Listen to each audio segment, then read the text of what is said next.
শিক্ষার্থীদের সাথে মাঠে নামলেন তাওসিফ মাহবুব।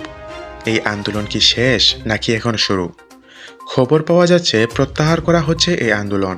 সরকারি চাকরিতে কোটা সংস্কারের মূল দাবি পূরণ হওয়ার সব কর্মসূচি প্রত্যাহারের ঘোষণা দিয়েছে বৈষম্য বিরোধী ছাত্র আন্দোলনের সমন্বয়ক নাহিদ ইসলাম। রোববার আরও 5 সমন্বয়কের উপস্থিতিতে দেওয়া ভিডিও বার্তায় এ ঘোষণা দেন তিনি। এ ঘোষণা আসার আগে থেকে এই 6 সমন্বয় ঢাকায় ডিবি কার্যালয়ে রয়েছেন। নিরাপত্তাজনিত কারণেই তারা সেখানে থাকছেন বলে পুলিশের তরফ থেকে বলা হয়েছে।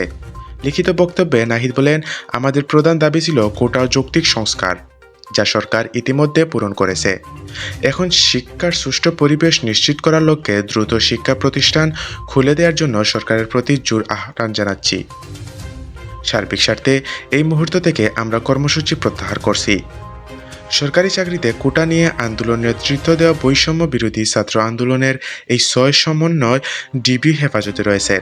নিরাপত্তার স্বার্থে তাদের শুক্রবার ডিবি হেফাজতে রাখার কথা বলছেন স্বরাষ্ট্রমন্ত্রী আসাদুজ্জামান খান কামাল।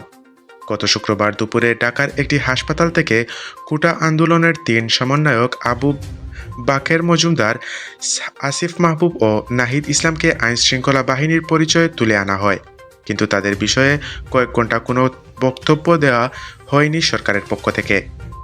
সেদিন সন্ধ্যার পর ঢাকা মহানগর গোয়েন্দা পুলিশের অতিরিক্ত কমিশনার হারুন রশিদ সাংবাদিকদের বলেন, নিরাপত্তার স্বার্থে ও জিজ্ঞাসাবাদের জন্য তাদের হেফাজতে নিয়ে এসেছে ডিবি। এর কিছুক্ষণ পর সংবাদ সম্মেলনে রাষ্ট্রমন্ত্রী আসাদুজ্জামান খান কামাল বলেন, আমরা জানা মতে তারা 3 সমন্বয়ক নিজেরাই তাদেরকে ইনসিকিউরড, অনিরাপদ মনে করছেন। তারা মনে করছেন তাদেরকে যারা বুদ্ধি পরামর্শ দিচ্ছে তাদেরকে কেউ কেউ গ্রেড করছে।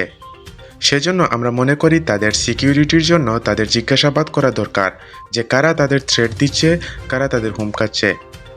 সেটা জানার জন্যই তাদের ডেকে নেওয়া হয়েছে। জিজ্ঞাসাবাদ শেষে আমরা নেক্সট ব্যবস্থা নেব।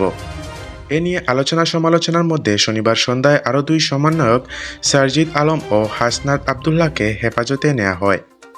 রোববার নেওয়া হয় নুসরাত তাবাসসুমকে। রোববার সন্ধ্যায় দেওয়া ভিডিও বার্তায় নাহিদ বলেন, কোটা সংস্কার আন্দোলনের উদ্ভূত পরিস্থিতিতে অনেকে অপ্রসূতভাবে আহত ও নিহত হয়েছে।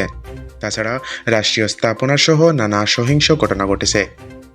আমরা এ সকল অনাকাঙ্ক্ষিত ঘটনার তীব্র নিন্দা জানাই এবং সুষ্ঠু তদন্ত সাপেক্ষে দ্রুত বিচারের দাবি জানাচ্ছি।